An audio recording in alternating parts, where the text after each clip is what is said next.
Hello, എല്ലാവർക്കും നമസ്കാരം. Marvel ഡിസൈൻസിലേക്ക് സ്വാഗതം. അപ്പോൾ കഴിഞ്ഞ ദിവസം 2 ദിവസം മുമ്പാണ് നമ്മൾ ഇലാസ്റ്റിക് നെറ്റിൻ്റെ കട്ടിങ് നടത്തിയത്. 2 ദിവസം ലേറ്റായി, സോറി. പിന്നെ അപ്പോൾ അതിൻ്റെ സ്റ്റിച്ചിങ് വീഡിയോ ആണ് ഇന്ന് ചെയ്യാൻ പോകുന്നത്. അതിൽ ഞാനിപ്പോൾ ഈ യോക്ക് പീസിൻ്റെ വേണ്ടിയിട്ട് ലൈനിങ് കട്ട് ചെയ്തെടുത്തിട്ടുണ്ട്. അപ്പോൾ ആദ്യം നമുക്ക് യോക്ക് പീസ് അടിച്ച് മാറ്റാം. ഈ ആംഹോളിൻ്റെ ആ ഭാഗത്തു നിന്നോ അല്ലെങ്കിൽ ഈ ഭാഗത്തു നിന്നോ ഏത് ഭാഗത്തു നിന്നാണെങ്കിലും അടിച്ചു തുടങ്ങണം.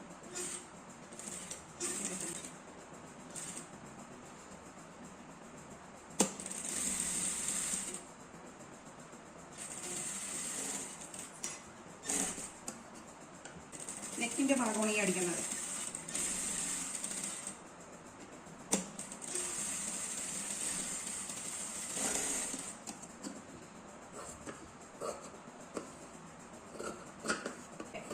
ഞാൻ വീഡിയോ എടുക്കുന്ന ഒരു ഫോണിന് ഒരു ചെറിയൊരു പ്രശ്നം വന്നു. അപ്പോൾ അതുകൊണ്ട് ഇത് വേറൊരു ഫോണാണ്.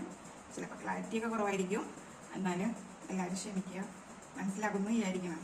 മനസ്സിലാകുന്ന വിധത്തിൽ ഞാൻ വിശദമായിട്ട് പറയുന്നുണ്ട്. ഇനി എന്തെങ്കിലും സംശയം ഉണ്ടെങ്കിൽ മനസ്സിലൂടെ ചോദിച്ചാൽ മതി. ഇതൊന്ന് മറിച്ചിട്ട് കൊടുക്കുക.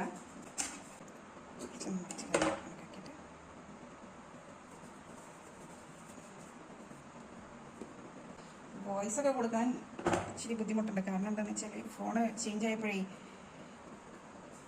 വല്ലാത്തൊരു ബുദ്ധിമുട്ട്. സാരില്ല, ഞാൻ അഡ്ജസ്റ്റ് ചെയ്യുന്നുണ്ട്. പിന്നെ ഈ കുറച്ച് വേണ്ടി പാട്ടി. ഇപ്പം ഇതിൻ്റെ യോഗ് ഭാഗം വന്നില്ലേ, ഈ 2 വശം ഇതിൻ്റെ യോഗ് ഭാഗമായിട്ട് വരുവേ. പിന്നെ നമ്മൾ അവസാനം കട്ട് ചെയ്ത ചെറിയ പീസിലെ ഒരു 4 പീസ് ഉണ്ടായിരുന്നല്ലോ, ഇത് നമുക്കൊന്ന് ജോയിൻ ചെയ്തെടുക്കണം. ശരിക്കും പറഞ്ഞാൽ ഉണ്ടാവും, പക്ഷേ കൈ ലെങ്ത്ത് എനിക്ക് വേണ്ടത് കാരണം ആണ്. കൈ അധികം ലെങ്ത്ത് വേണ്ടാത്തവർക്ക് പീസ് നല്ലപോലെ തന്നെ കിട്ടും. ഇങ്ങനെ ജോയിൻ ചെയ്യേണ്ടെന്ന് ആവശ്യം വരില്ല. അപ്പോൾ ഇതിങ്ങനെ ജോയിൻ ചെയ്ത് ഇനി ഇതിപ്പോൾ 2 പീസായില്ലേ, ഇനി ഇത് ഇങ്ങനെ ജോയിൻ ചെയ്യണം.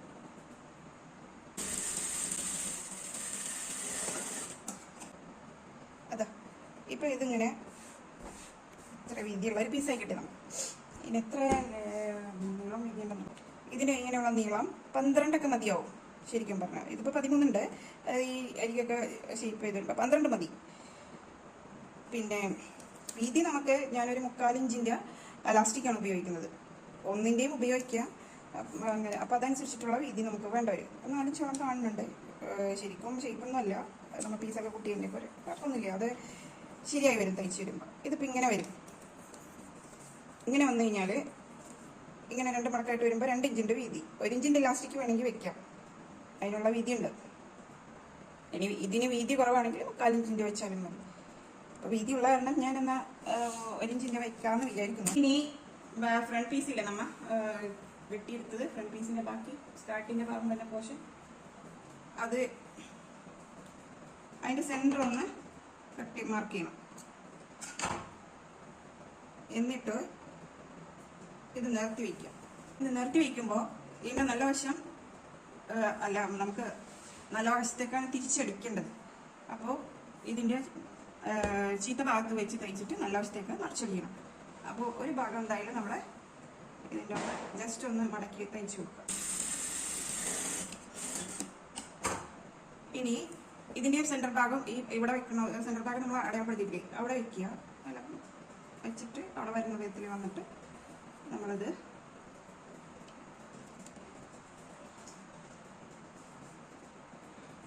സിമ്പിളായിട്ട് തെച്ചെടുക്കാൻ പാടില്ല. അത്ര ബുദ്ധിമുട്ടൊന്നുമില്ല. വെട്ടുമ്പോഴൊക്കെ ഒന്ന് ശ്രദ്ധിച്ചാൽ മതി. ബാക്കും ഫ്രണ്ടും സെപ്പറേറ്റ് ആയിട്ടിട്ട് വെട്ടണം, അത്രേ ഉള്ളൂ. ഒന്നിച്ച് വെട്ടുമ്പോൾ ആദ്യം കൈ വെട്ടിയെടുക്കണം കേട്ടോ, എന്നിട്ട് വേണം സെപ്പറേറ്റ് ആയിട്ടിട്ട് വെട്ടാൻ. അല്ലെങ്കിൽ കൈ നമുക്ക് കിട്ടില്ല. ഈ 3 മീറ്റർ വരെ ഉണ്ടാവുള്ളൂ. ഇനി ഇവിടെ ഒരു ഫ്ലവർ സ്റ്റിച്ച് കൊടുക്കാം.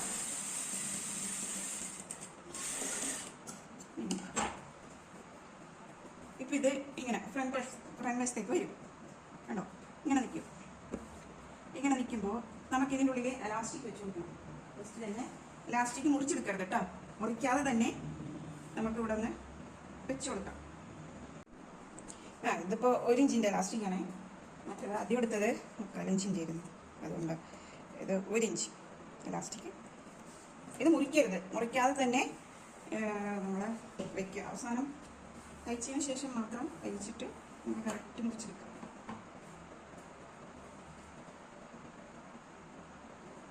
ഇതിങ്ങനെ വയ്ക്കുക.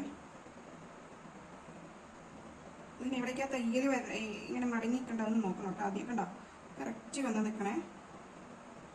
ഇതിവിടെ നിന്ന് അടിച്ചു വെപ്പിക്കുക. പ്ലാസ്റ്റിക്കിന് അടിപ്പ് വരാൻ പാടില്ല കേട്ടോ. അല്ലാതെ നമ്മൾ ഈ അടിപ്പ് ആദ്യം അടിച്ചില്ലേ അവിടേക്ക് യോജിപ്പിക്കുക. ഈ ഭാഗം അടിക്കരുത് കേട്ടോ, ആ ഒരു ഭാഗം മാത്രമേ അടിക്കാൻ പാടുള്ളൂ. ഈ ഭാഗത്തുനിന്ന് നമുക്കിതിന് വലിച്ച് ടൈറ്റ് ചെയ്യും. എത്രയാണ് നെക്കിൻ്റെ വിത്ത് എന്ന് വെച്ചാൽ അതിനനുസരിച്ചിട്ട് നമുക്ക് ഇലാസ്റ്റിക് വലിച്ച് കൊടുക്കാം. അതെങ്ങനെയാണെന്ന് വെച്ചാൽ പിന്നെ വേണമെങ്കിൽ കുറച്ചും കൂടെ ഇങ്ങനെ ഇലാസ്റ്റിക്കിൻ്റെ അടിപ്പ് നോക്കിയിട്ട് ഒരു ഭംഗിക്ക് അടിപ്പ് നോക്കിയിട്ട് അടിപ്പെന്ന് പറഞ്ഞാൽ ഇലാസ്റ്റിക്കിൻ്റെ ഈ അരികിൽ ഇച്ചിരി ഭാഗം തട്ടാത്ത വിധത്തിൽ വേണമെങ്കിൽ ഒന്നും കൂടെ ഒന്ന് കയറ്റി അടിക്കാൻ വേണ്ടിയിട്ട് അപ്പോൾ ഒരു ഭംഗി കിട്ടും. അതാണ് ഇലാസ്റ്റിക്കുമ്പോൾ കയറരുത്. ഇനി ഇത് വലിച്ചു ചുരുക്കാം. 2.5 ഇഞ്ച് വീതിയാകുമ്പോൾ നമ്മൾ നെക്ക് വിത്തെടുത്തിരിക്കണ 2.5 ഇഞ്ചല്ലേ, അപ്പം 5 ഇഞ്ച് 5ഉം ഇത് മതിയാവും. 5 ഇഞ്ചിൻ്റെ കറക്റ്റായിട്ട് എടുക്കുക. കറക്റ്റൊന്നും ഇല്ല, കുറച്ചൊരു ഞാൻ കാണിച്ചു തരാം. തയ്ക്കാൻ നമുക്ക് മറ്റേ യോക്ക് പീസ് വെക്കണമല്ലോ, അതിനുള്ള തയ്യൽത്തുമ്പോൾ കൂടെ വെക്കാക്കണേ. അപ്പോൾ ഇതൊരു 7 ഉണ്ട്, ഒരു 6 മണി വന്ന് നിൽക്കണ വിധത്തിൽ എടുക്കാം. ഇനി ഈ എലാസ്റ്റിക് കെട്ടിയെടുക്കാം. അപ്പോൾ ഇതിങ്ങനെ ശരിയായില്ലേ. ഇനി ഇത് വലിച്ച് ഇനി മുകളിൽ കൂടെ ഒരു 2-3 അടിയാണ് വെച്ചു. ഒരു ഭംഗിയും വരും, ഒന്നും കൂടെ സേഫ്റ്റി ആവും.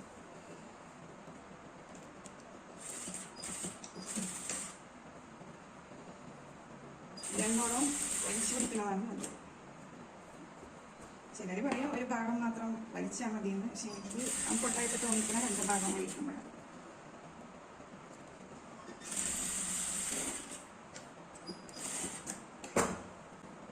ഇതിന് നെക്കിന് എത്ര ലെങ്ത് നോക്കണേ. ഇതൊന്നും മുകളിൽ കൂടെ ഒന്ന് പ്രസ് ചെയ്ത് അടിച്ചിട്ടില്ല, അടിക്കാം.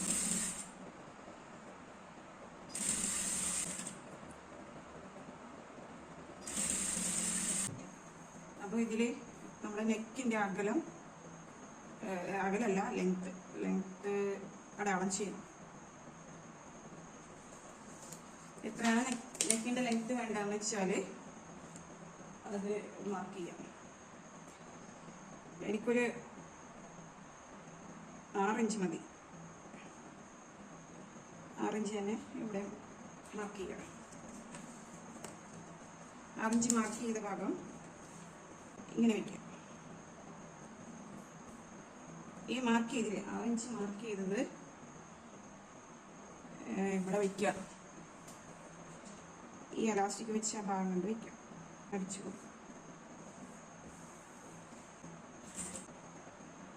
ഇവിടെ കുറച്ച് ഇങ്ങനെ നിൽക്കി, കുഴപ്പമൊന്നുമില്ല. ഞാനവിടെ ജോയിൻ ചെയ്ത്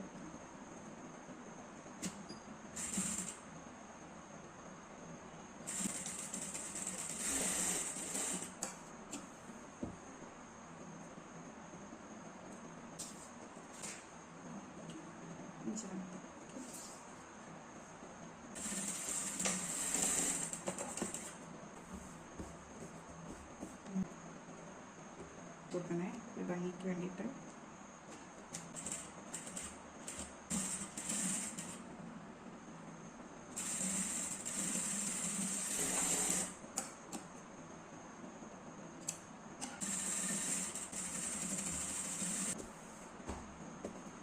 ഇനി ഇവിടെ ബോ വയ്ക്കണമെങ്കിൽ വയ്ക്കാം. എന്താണ് ഒരു ബോ വയ്ക്കുന്നത് നല്ലത്. ഇനി ഇത് ബാക്ക് പീസും ഫ്രണ്ട് പീസും കൂടെ കൂട്ടുന്നതിന് മുമ്പ് ആം ഹോളും ഇതും കൂടെ കറക്റ്റായി വരുന്ന വിധത്തിൽ കിട്ടണുണ്ടോ എന്ന് നോക്കണം. ഇത് കറക്റ്റാണ്. കുറച്ചൊന്ന് ഷേപ്പ് ചെയ്ത് കൊടുക്കേണ്ട വരുള്ളൂ. വളരെ വ്യത്യാസം ഇല്ല, കറക്റ്റാണ്. ഒന്ന് ചെറുതായിട്ടൊന്ന് ഷേപ്പ് ചെയ്ത് കൊടുക്കേണ്ട വരും, അത്ര മാത്രമേ ഉള്ളൂ. ഓക്കെ, ഇനി ഇത് കംപ്ലീറ്റ് ആക്കിയിട്ട് വെച്ചിട്ട്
ഷോൾഡറൊക്കെ കൂട്ടുമ്പോൾ നമ്മൾ എപ്പോഴും രണ്ടടി പഠിച്ചു കൊടുക്കുക, അല്ലെങ്കിൽ അത് പെട്ടെന്ന് വിട്ടുപോകുന്നത്.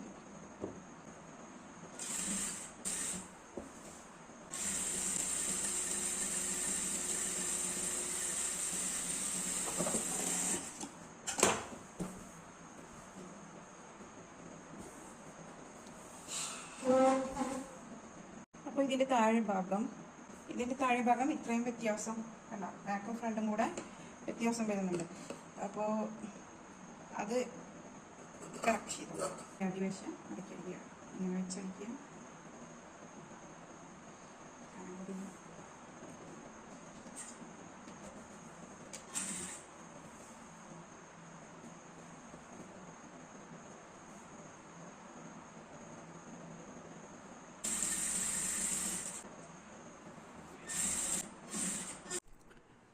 ഇതാണ് ഇതിൻ്റെ ഫൈനൽ ലുക്ക്. പെട്ടെന്ന് തന്നെ നമുക്ക് ഇലാസ്റ്റിക് നൈറ്റി, ഫ്രണ്ടിൽ ഇലാസ്റ്റിക് നൈറ്റി വേഗത്തിൽ ചെയ്തെടുക്കാൻ പറ്റും. നല്ല ലെങ്തി ആയിട്ടുള്ള നൈറ്റിയാണ്. അപ്പം എങ്ങനെയുണ്ട്, എല്ലാവർക്കും ഇഷ്ടപ്പെട്ടോ? എല്ലാവരും സപ്പോർട്ട് ചെയ്യണം, സബ്സ്ക്രൈബ് ചെയ്ത് ഷെയർ ചെയ്യുക, ലൈക്ക് ചെയ്യുക. പിന്നെ അടുത്തൊരു വീഡിയോയുമായി കാണാം. ബൈ.